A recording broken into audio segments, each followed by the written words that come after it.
Hello? Mommy, they came to my freaking school. They came to your school? Are you okay? I'm gonna be okay, but I'm really freaking out right now.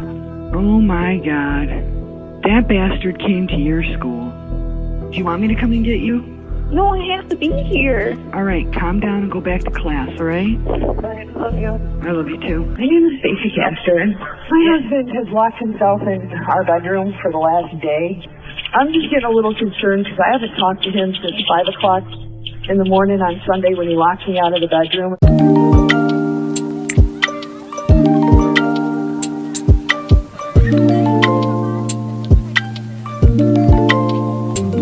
Hello everyone and welcome back to the channel. Today I have another story time, and this story time is about a young lady named Ashely Wallace. Ashely Wallace lived with her father Michael, her mother Stacy, and her sister Bree Wallace.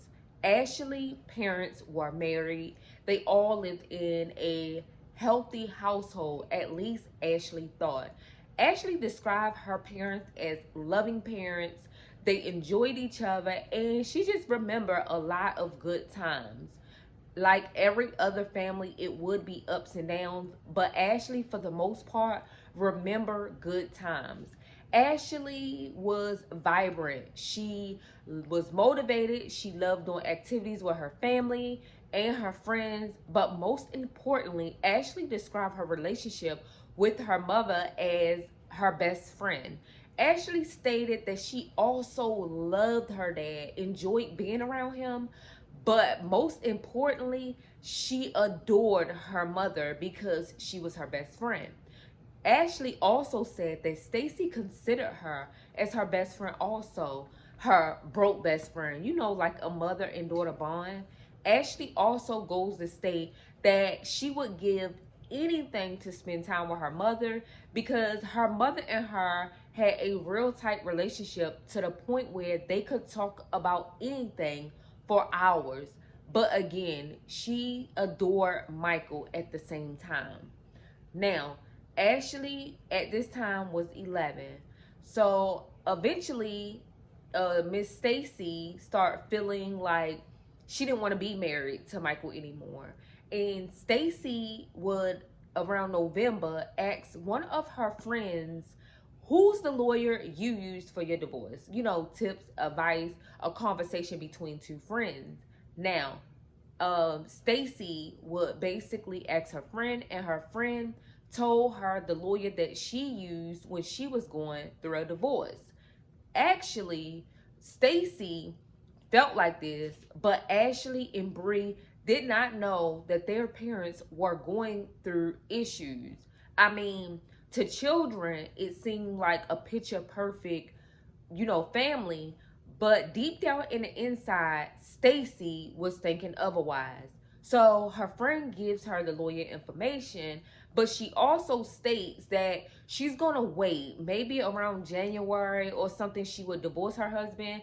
At this time, it was almost during the holidays. So Stacy said she wanted to wait. She just felt like for the girls, it would be just too much asking her husband Michael for a divorce, and holidays are coming up. Eventually, in December of 1999, Michael started feeling sick. And when he started feeling sick, Michael goes to the doctor. Once he goes to the doctor, it explains that for some reason, even though when he's not drinking, he still feel drunk. Like he don't feel right. He feel woozy, and he just feel like he had been drinking a lot when he definitely hadn't. And so doctors basically prescribed him medicine for a earache or whatever. And you know how they say like with like an earache, like when you got an ear infection, like you get, you know, bleary and everything. So they prescribed him, you know, medicine for a ear infection. And Michael didn't think nothing else of it. He went home, you know, took his medicine like he was told to, but he was still feeling sick. And as days start going by, he started getting even more sicker to the point where he's just laying around. Now, Ashely states she remember like all the time in December, he was always laying around the house, always sick. He just didn't look himself. He just didn't give the same daddy, same Michael. Like it was something different about him. And Bree states the same thing. So eventually around the 24th of December, Michael's mother and family has a gathering. Michael goes to the gathering, and the sister just says that he looked it weird. Like his face was like swollen, hands, like he looked it sick. And she was like, what's wrong, bro? Like brother, you look sick. Like, what's wrong? And he goes, well, the doctor said that I had an ear infection, but I'm taking the medicine and I'm still feeling sick, lightheaded, headaches. Like, I still don't feel right, but I'm just I'm just sick. I just got a little cold. Like, it's nothing. So the sister said, even though she was skeptical, Michael stated that, he had a cold. So she was like, maybe, that's what it is. So now at this point, Michael is still sick and laying around the house, and Ashely and her sister is starting to notice it more. Well, unfortunately, Ashely would come home from school, and she gets in the house and her dad is doing his normal routine. He's laying on the couch still looking sick. And so Ashely just go on her merry little way, and she's there for a half an hour. Now Ashely states that she see her father just laying there, and he makes a noise and lift up his arm and then put it back down, and that was it. Ashely said now she didn't think nothing of it really. She just thought he was sleeping, and he was just trying to get comfortable. So she leaves out of the house to go get Bree, her sister, and come back to the house. Now, by the time she come back, Ashely states that now Stacy, her mother, is there. And Stacy was, getting ready to take Michael, her dad, to the hospital. So her and Bree is there and Stacy is there. And so Stacy goes to get their father Michael up. And so now she says that she happens to look in the room, her and Bree, and notice that the father's feet is like blue or whatever. So instantly her mother Stacy, try to rush him to the hospital by calling 911. And the father Michael gets to the hospital, and unfortunately Michael passes away. Like, it's too late. Now, doctors and stuff said that Michael passed away from a heart attack. And so Michael's sister states that when planning the funeral and everything, Stacy was asked, did she want an autopsy? And Stacy denied the autopsy for Michael. Now, the sister stated it was kind of weird to her, but Stacy brought up a point how Michael didn't like surgeries or anything. So, she wouldn't like recommend cutting him open because he didn't even like surgeries and stuff when he was, alive. So the sister was like, okay, left it at that. Didn't feel like she needed to like explore the situation no further. Now, at this point, like, Stacy has like got, basically went over all of this with the family, and everybody decided, okay, that's fine. So now they planning the funeral, they get the funeral ready, and it's time for the funeral. Now Ashely states that her mother didn't cry, and she was trying to figure out why her mother wasn't crying, but at the same time she thought maybe she wanted to look strong for me and Bree. Like, maybe she didn't want to show me and Bree that she was sad. So she bypassed that her mother showed really no emotions at her father's funeral. So now, like, Stacy feel like, okay, we have to move forward. And they wind up getting life insurance for Michael for $54,000 life insurance. Now, Ashely states that her mother, Stacy, basically like got her and her sister and took them to Disney World and did like repairs around the house with the money. At this point, Ashely started noticing that her mother Stacy started acting weirder, like disconnecting herself as a mother. So she felt like her mother was like depressed or something. So, at this age, she's not really like, putting everything together. And why should she? That's her mother. Her mother-in-law was married. As children, they didn't even know the relationship was rocky. Like, she wasn't thinking anything weird. So she said that her mother started surfing the internet and just talking to people on the internet. Well, later, Stacy would meet someone else. And Stacy met a guy named David. So she met David Castor in 2001. Now, it was like a year after her husband Michael passed away. Now, David Castor was a guy that was about business. He had his own businesses. He had, a nice place to stay. David Castor had everything going for himself. And he also had a son. Now, for some odd reason, David Castor and basically Stacy would get together and wind up getting married. I mean, not that far away from meeting. So they would get married. Now, get this, David never told his family about the marriage. And quite frankly, nobody on David's side was even at this wedding with him and Stacy. So now Stacy has married David. Now, David stated that he didn't want to play a father role with, Stacy's children, and that, like, Stacy would have to do it all. But eventually, like, he started coming around. But before he started coming around, Ashely and Bree didn't like David. I mean, children at this age is still, wanting their father, like wishing their father was still here. And again, remember, Ashely and Bree didn't know that Stacy was thinking about, divorcing Michael. So in their heads, they had a big happy family until their father passed away. Now, David and Stacy would start dating. I mean, was dating, got married without David's family knowing. And eventually, David and Stacy just start enjoying each other. Now, Ashely said eventually her and Bree would come around, but she really, grew fond of David because he started playing that father role. And when she graduated, he was happy. She said he had this big smile on his face, basically like happy for her. So she started growing closer to David. So now Bree and Ashely is like feeling like David can be a good stepfather. So they all just start getting along.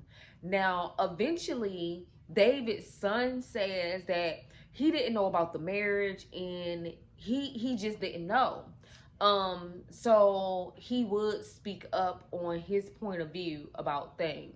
They had gotten married and did not tell anybody. I had no idea he was getting married. Now, unfortunately, David would basically, lock himself in a room. So Stacy said one day. So eventually, a shocking phone call to 911 was made by Stacy. Listen to this.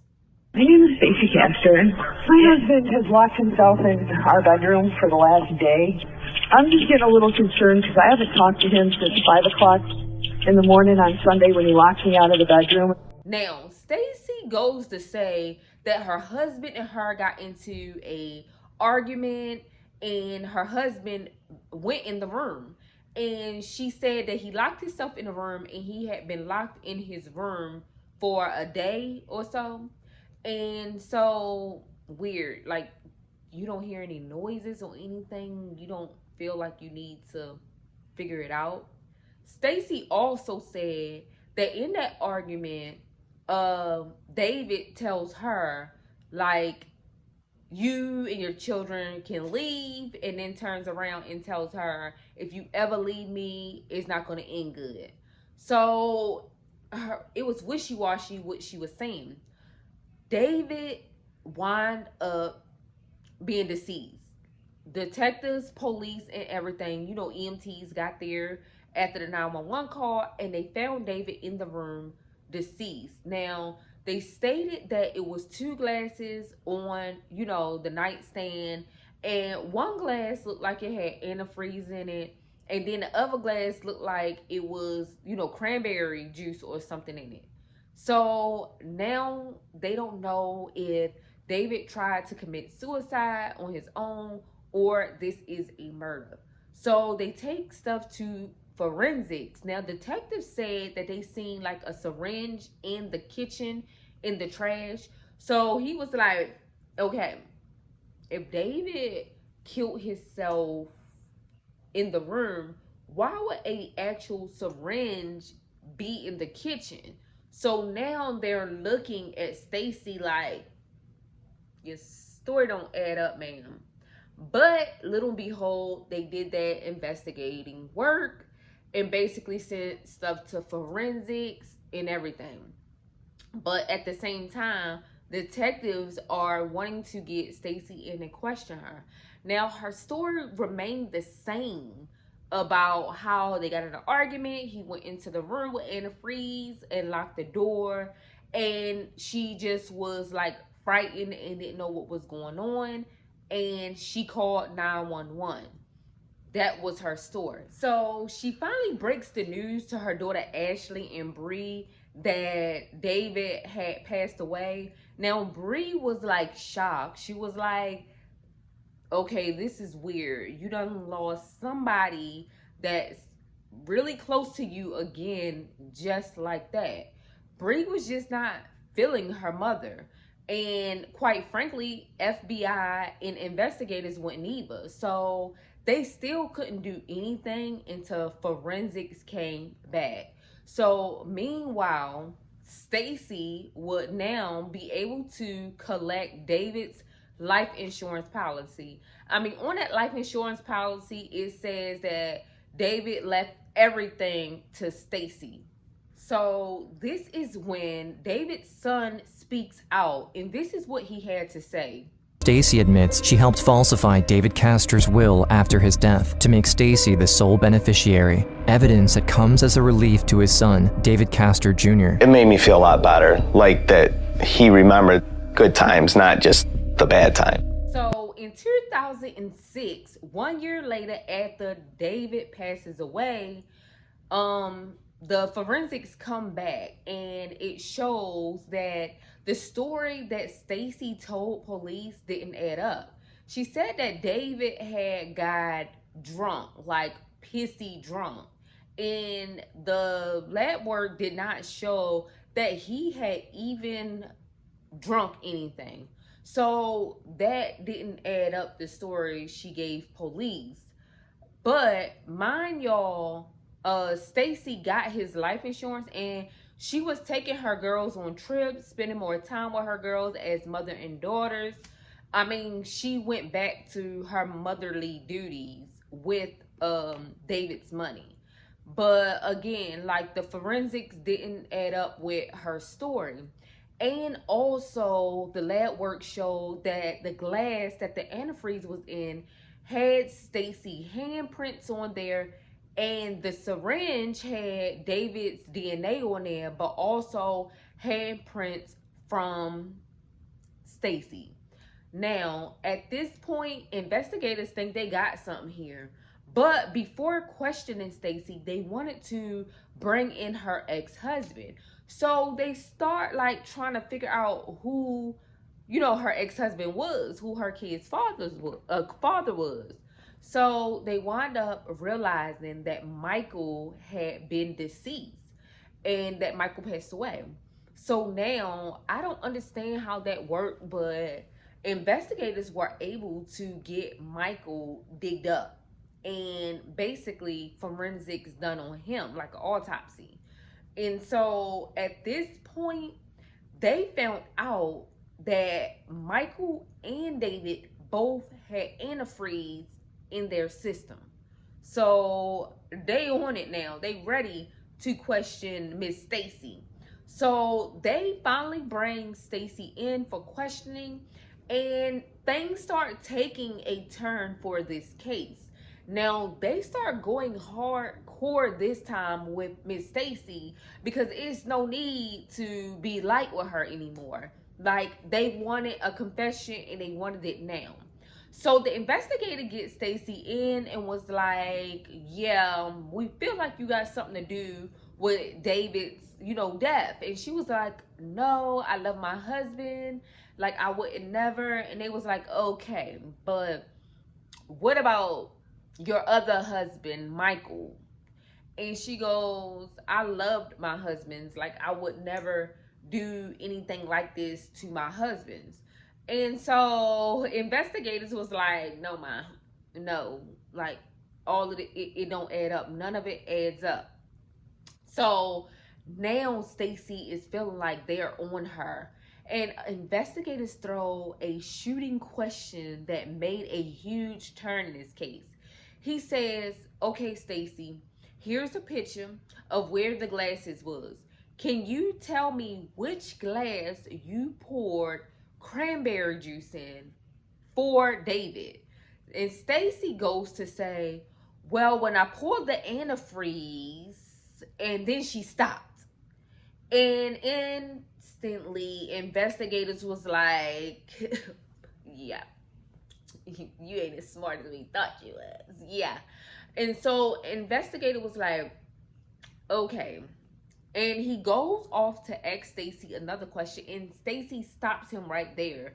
Like, I feel like y'all trying to pin this on me. I didn't kill my husband. Like, y'all doing too much. And the investigator was like, no, we're not. So you have your rights. What you want to do? And so Stacy automatically said, I don't want to talk no more. Like, I'm done until I get an attorney. So now police is like, okay. So they really have nothing. They have a lot of stuff, but they don't have a confession to, put this on Stacy. So they allow her to leave, which was off of me because all them evidence pointed to her. But okay. So they let her leave because she didn't want to answer any more questions, and she felt like investigators was putting this on her. So she wound up leaving. Now, this one, everything blows up, unfortunately, for Ashely and Bree. On September 12th, Ashely is in school. Now, Ashely calls her mother, like, hysterical. Like, Mom, oh my God, police done came up to my school questioning me.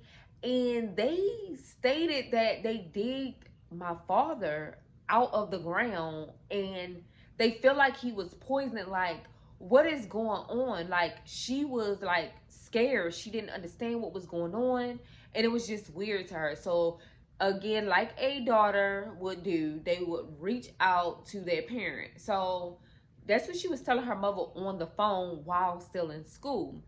And her mother act like she was really concerned. Now, Stacy was like, they came to your school, and Ashely was like, yes. And she was like, are you okay? And Ashely tells her mother, yes, I'm okay. And her mother was like, do you want me to come and get you? And Ashely was like, no, I'm going to stay at school. I'm gonna be fine. And Stacy goes, okay, just calm down and I'll see you later. So they hang up the phone. But little do Ashely know, when she get home, that's when everything going to take a huge turn with her and her mother's relationship. Ashely get home and Stacy tells Ashely, you know what? We had a long week. We had a long, hard week. Let's drink. And Ashely was like, okay. I mean, yeah, we like best friends. You my mother. Like, what daughter would turn down a drink at 19 years old with her mother? That's what Ashely said. So Stacy go fix Ashely, a drink, alcohol, and Ashely starts to sip and she was like, it's kind of nasty, Mom. Can you mix it with something? And then her mother goes to the kitchen, comes back with a straw. And she would just put the straw in your mouth all the way back and just start sipping. So Ashely said that's what she did. Now, Ashely said instantly from that drink, she just started feeling drained, drowsy, drunk already. Basically the same thing that Michael was saying, especially when he was talking to his doctors, Ashley's father. So Ashely said she just started feeling weird. So her mother told her to lay down and get some rest. Ashely said she lay down and got some rest, and she slept the whole rest of the day away until the next day. Ashely states she gets up, go to school, come back home again, her mother, and her mother was like, let's drink until we get drunk. Now, this is September 13th. And she was like, let's drink again until we get drunk. So Ashely was like, okay. And so her mother fixed her a drink again. And she said that she just started feeling weird instantly again. So her mother talks her into going in the room and laying down again. She goes in the room, lay down, and this time she's like out of it. And so Bree said that she came home and she was like, Mom, where Ashely? And her mother was like, in the room sleep. Don't bother. Hopefully she sleep all the way through the night. Like, just let her get some rest. So Bree states that she hear a weird noise in Ashley's room. So she goes to the room and noticed that Ashely spitting up, like she throwing up. And then finally she lays back down like she's tired. Bree said it was just like something wasn't right. So now at this point, Bree feeling kind of weird. So she goes and tells her mother, like, something's wrong with Ashely. Ashley is throwing up and stuff, like something's not right. So instantly her mother goes in the room and her mother gets on the phone, dial 911. And this is the 911 call, you guys, that her mother made, to 911. And at the same time, Bree finds a letter, like it was a suicide letter. Now, listen to the 911 call. I need an ambulance. My daughter, I believe, has taken some pills. Is that her? Oh, she's throwing up. I understand. She left the letter. What? Left the note. Oh my God, oh my God, oh my God. Oh my God, this is not happening. So Stacy is saying that it was pills on the table, pills on the dresser and alcohol on the dresser that was empty. And then she goes to say that her daughter Bree has found a letter that her daughter Ashely has written. So basically the letter was stating like Ashely confessing to killing her father Michael and her stepfather David. And so the letter goes to say, Mom, I did not want Dad to hurt you or me ever again. And so I basically offed both of them, going into specific details on how they were killed. Now, instantly, this is the catch, y'all. Investigators, after questioning Stacy the second time, wind up wiring Stacy phones with wires. So they are listening every day to Stacy's phone calls. That's when they realized on September 14th, they get a 911 call. Now, remind you, they already got her phones wired, so they listening in. But Stacy calls to 911 September the 14th. Basically, my daughter, I believe, she's overdosed. Like, my daughter is laying here and they hearing the whole 911 call. So instantly detectives and stuff rushing over there right while the EMTs and police, everything, they all rushing already because they have her lines wired. They get there, rush Ashely to the hospital, and Ashely states after several days, like several hours, she wakes up and she sees police in her room. And shockingly, her and Bree realize that like something's not right. Like her dad was poisoned and her stepdad was poisoned also. And now here's Ashely in intensive care at the hospital, like been drugged. So police quickly asked Ashely, what did you do? Like, what did you take? You know, what did you do to your father and your stepfather? And instantly, Ashely is looking like, what are y'all talking about? Like, I haven't wrote no letter. I haven't did anything to my stepdad or my dad. Like, I love them dearly. Like, I didn't take any type of pills. Like, I didn't do this. Like, what are y'all talking about? Instantly, investigators was like shocked, because what type of mother would literally try to kill off her daughter and then pin murders on her daughter?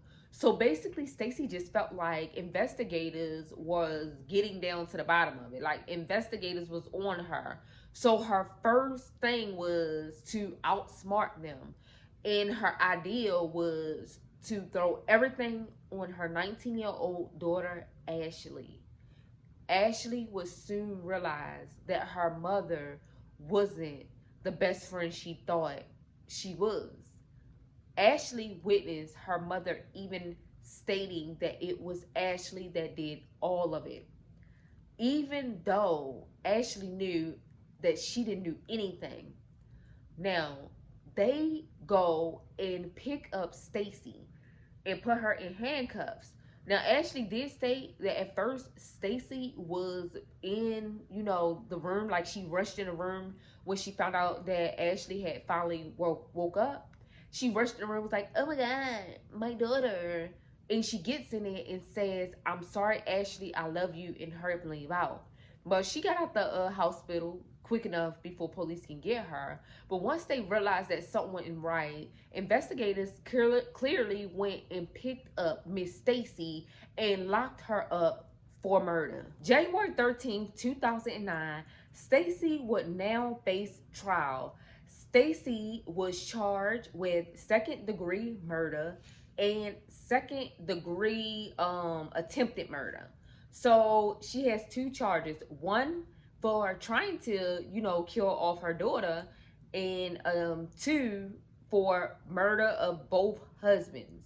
And so everybody wanted to throw at Miss Stacey because evidence were pointing all to Stacey, even though she kept saying it was her daughter Ashely and that her daughter Ashely wrote that letter.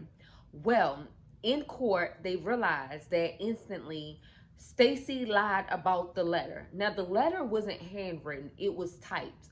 But when they went into Stacey's home, they poured up records, on the computer showing that the letter was written September the 12th at 2-something in the afternoon, which placed Ashely at school.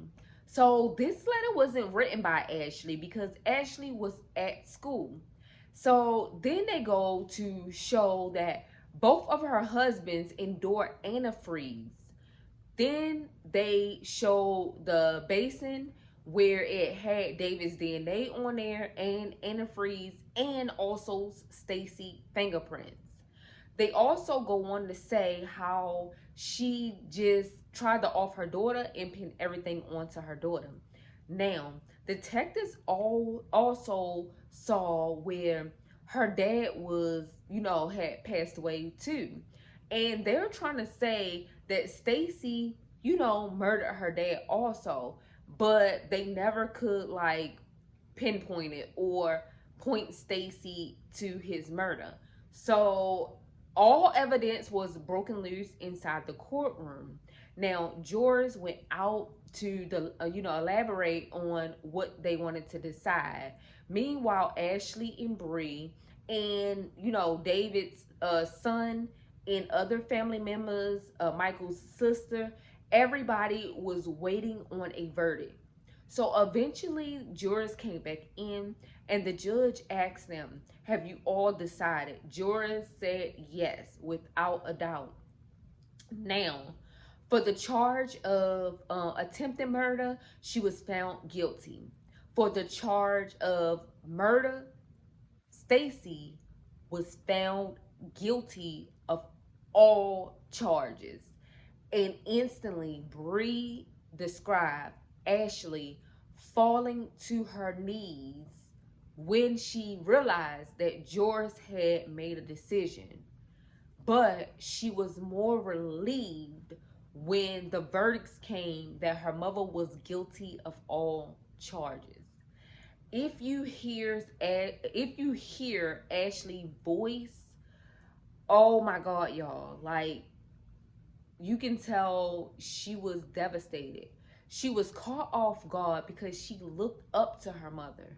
She looked at her mother as in her best friend. Like, who would have thought that the person they confide in, that they can talk to, that they drink with, they have a good time with, would literally have her own blood and would attempt to murder her? Now, Stacy's plan was to get rid of Ashely and hope that that letter, clear her from murder, like literally. But you can only go so long doing these bad deeds before you get caught. And Stacy went overboard. She should have never been trying to kill anyone in the first place, just get a divorce.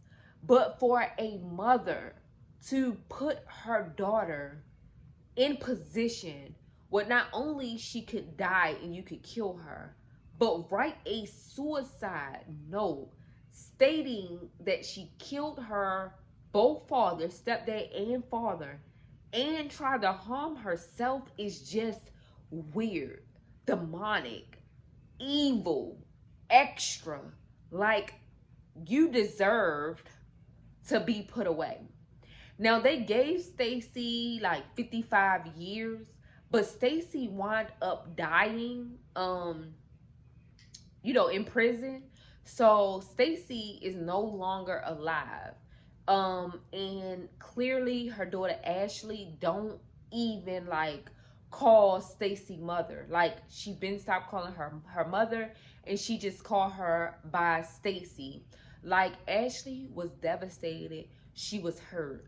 But Ashely wound up still graduating from college. Her and Bree have a close bond.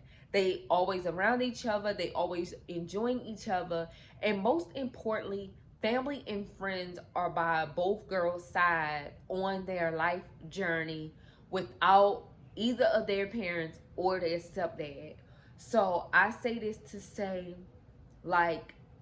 anybody can cross you. And unfortunately, a lot of people would save their own butts and put your life and your freedom in jeopardy. So you guys, I hope you enjoy my story times of these sad stories. But you can also look these cases up on the internet or whatever if you want a better understanding of it. Yeah. So I just want to say thanks for watching. Thanks for all my new subscribers. Don't forget to like, comment, and definitely subscribe. And just know, the people that are joining my community, the people that are watching my videos and listening to me tell these stories, I really appreciate you guys. And y'all definitely a part of me reaching my goals here on YouTube. So thank you so much. Peace.